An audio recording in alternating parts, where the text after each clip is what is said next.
That I'm Robert Beatty. I'm coming to you from Eastern Beaverton, Oregon, United States of America, planet Earth. And this is a broadcast of the Portland Insight Meditation Community, which is a place that brings the teachings of the Buddha, Theravada Buddhism, to anyone who's interested. I have to check the date. What's the date? It's the 4th of June, 2020. If all had been pre-COVID, I would be leaving today to go to the Yukon to teach a retreat that was full, 25 people, at a beautiful resort on the side of a gorgeous lake. But that's not happening. So I get to be here, and that's wonderful. So I have a poem.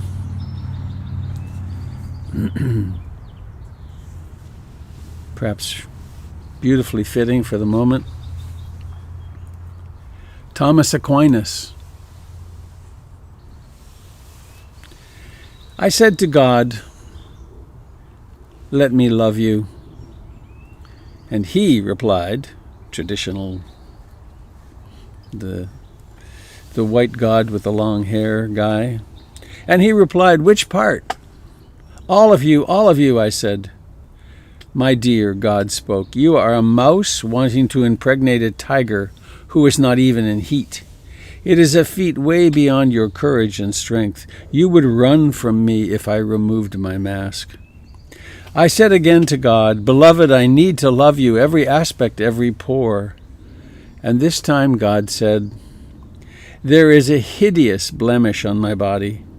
Though it is such an infinitesimal part of my being, could you kiss that if it were revealed?" "I will try, Lord, I will try."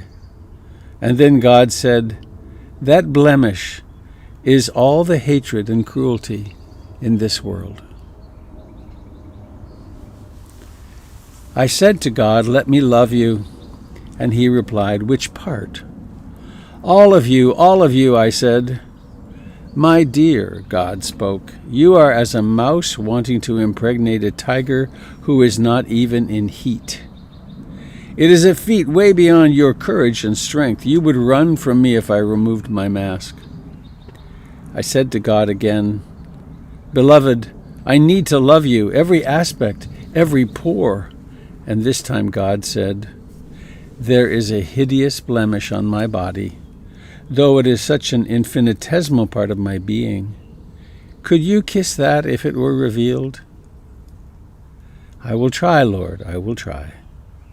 And then God said, "That blemish is all the hatred and cruelty in the world." There's some key words in here, I believe. There is a hideous blemish on my body, though it is such an infinitesimal part of my being. Could you kiss that if it were revealed?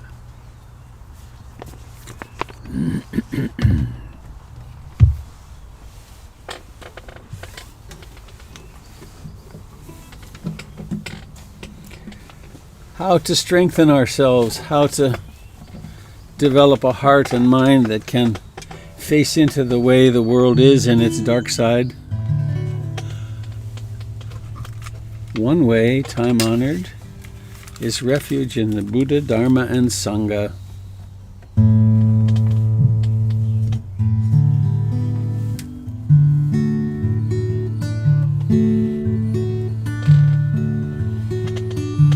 I take refuge in the Buddha, the one who shows me the way in this life. Namo Buddhaya, Namo Buddhaya, Namo Buddhaya.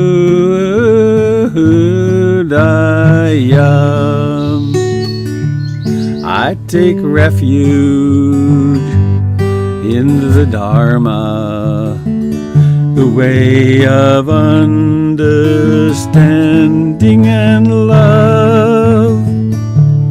Namo Dharmaya, Namo Dharmaya, Namo Dharmaya.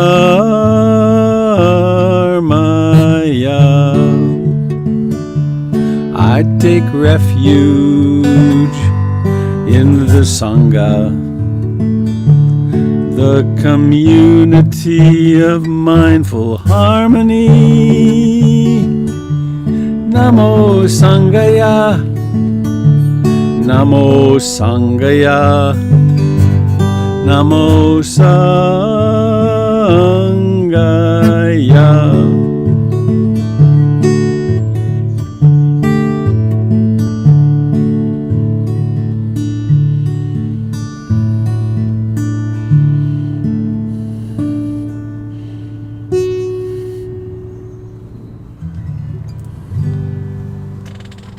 I take refuge in being awake.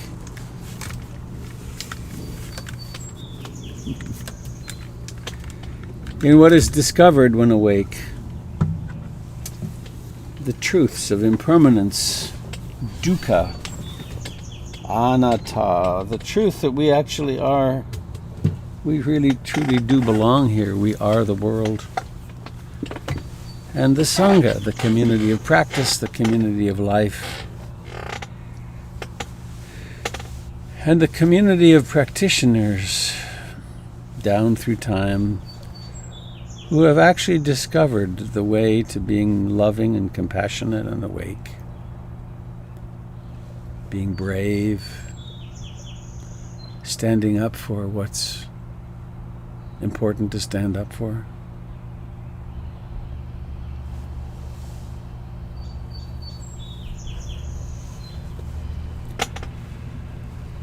And so let us sit.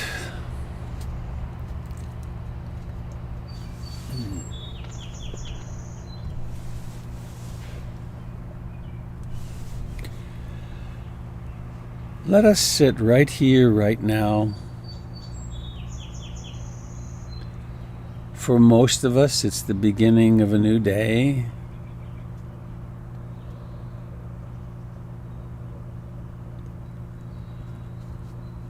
How shall I comport myself? How shall I behave?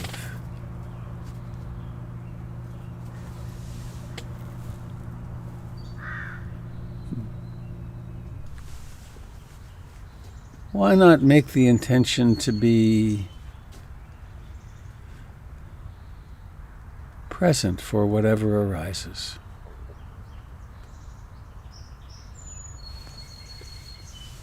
Why not make the intention to be kind to ourselves, to others?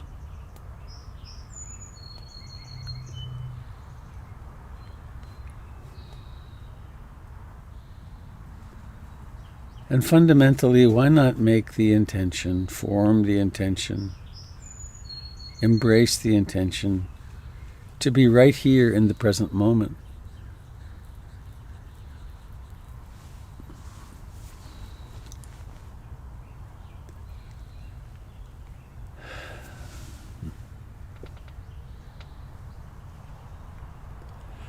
And what do we find here in the present moment? A body, alive,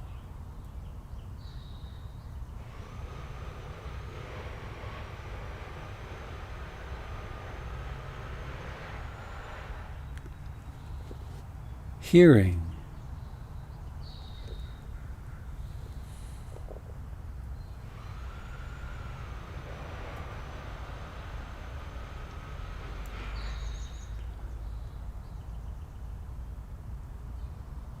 a body which is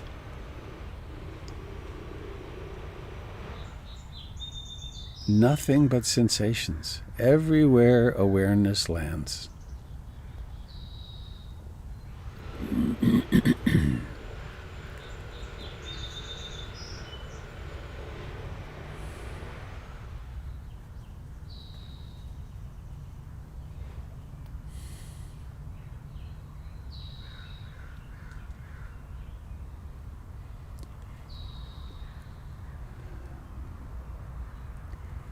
And we settle the body down with the intention to not move for a while.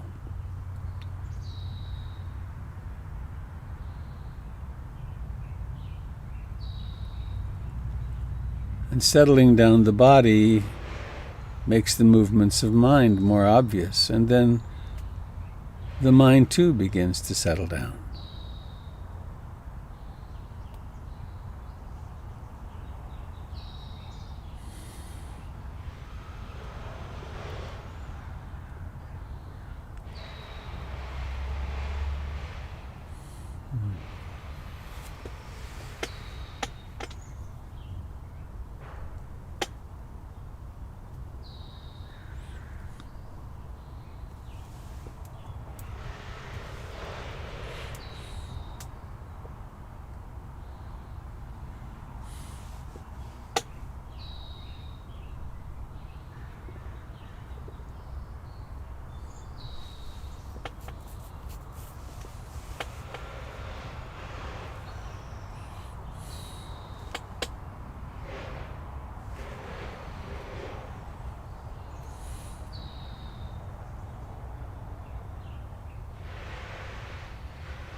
Each breath connects us with all of life.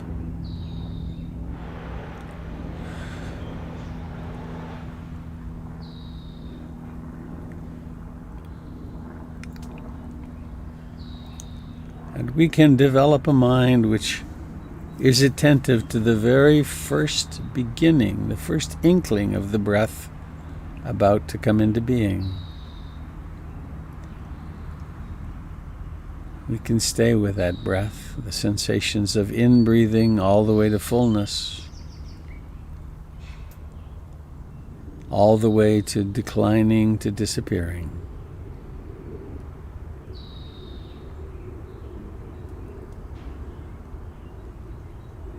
Most likely the mind will do some wandering, maybe a lot.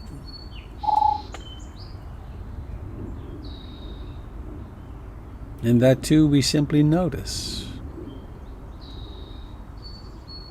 It's wandering, it's worrying, it's planning, it's liking, it's disliking.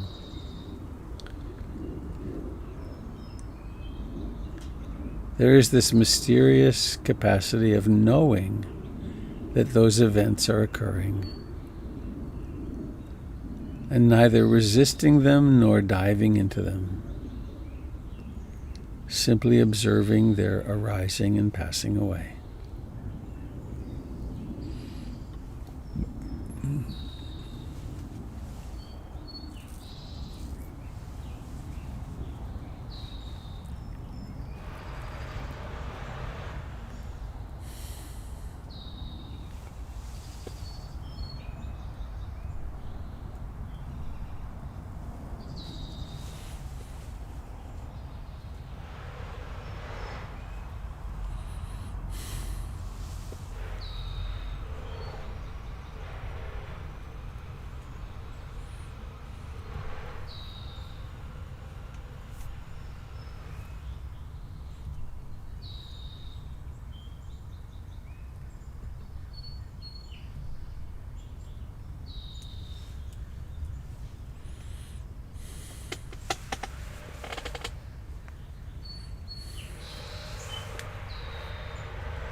as we abide in the present moment.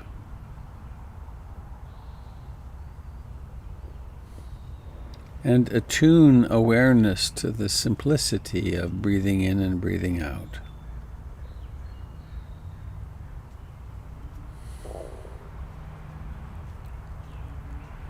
Activities of mind and emotion, which previously were below the threshold of awareness, begin to emerge.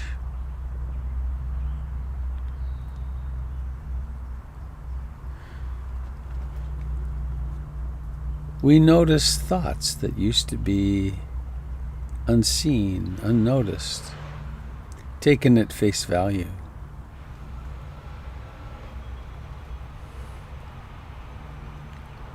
We notice the discontinuity of thoughts and perceptions. That which we take to be a self becomes porous, discontinuous.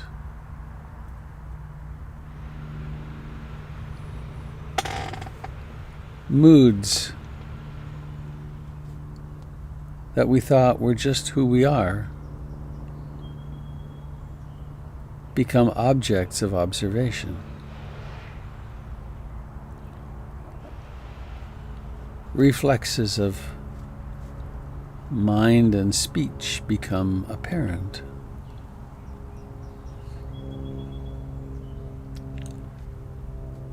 A sense of choice in our behaviors of thought, speech, and body begins to emerge.